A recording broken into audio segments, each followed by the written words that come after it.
There are several ways to administer the Educational Needs Screening Inventory. This video will show you how to use the very time-efficient online method. In essence, in using this method, you simply send a prepared email to the student's parent or caregiver that tells them everything they need to know to access and complete the Ensi, and then forward their answers for scoring.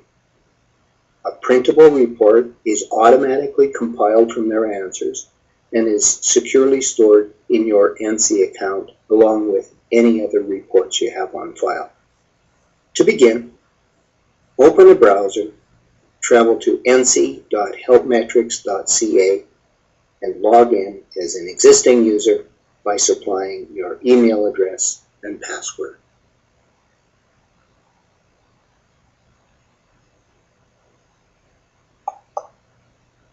When your homepage opens, click the Request Ensi link on your toolbar. That will open a short form asking for the student's first and last name and the parent's or caregiver's name and email address. Please note, if you don't currently have the parent or caregiver's email address on file, you may need to telephone them or contact them in some other way to get their current email address. I completed the form using Jason Brown as a student of interest and indicated that this email request is to be sent to his father, Mr. Brown, at Mr. Brown's personal email address. Now, all that's necessary is to click the Send Request to Parent button at the bottom of the page. That produces a pop-up stating that the email has been sent to the parent asking them to complete the Ensi. Click the OK button to dismiss the pop-up. Next, let's assume that we are Mr. Brown and that he is about to check his email. What we see here is that an email has arrived from ensi@helpmetrics.ca. Because the student's name appears in the subject line, the parent is most likely to open and read it. Let's open it and see what it says. First, it greets the parent by name. Second, it asks the parent to help provide a better understanding of his son's educational needs by completing the Ensi.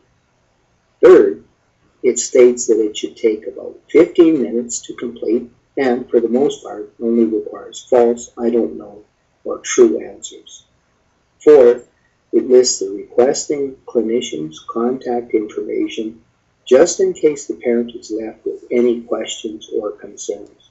Finally, all the parent needs to do to access the Ensi data entry page is to click the link that appears in the middle of the email. So let's click it and see what happens. That opens the data entry page that welcomes the parent, thanks them for agreeing to complete the Ensi, restates the purpose of the Ensi, and says that in addition to gathering some identifying information about the student, that the Ensi will ask a total of 76 questions that address the student's learning and behavior, and that all of these 76 questions require an answer, either true, false, or I don't know. Finally, it informs the parent that when they answer the last question and click the Submit button, that their answers will be forwarded to the requesting clinician for scoring.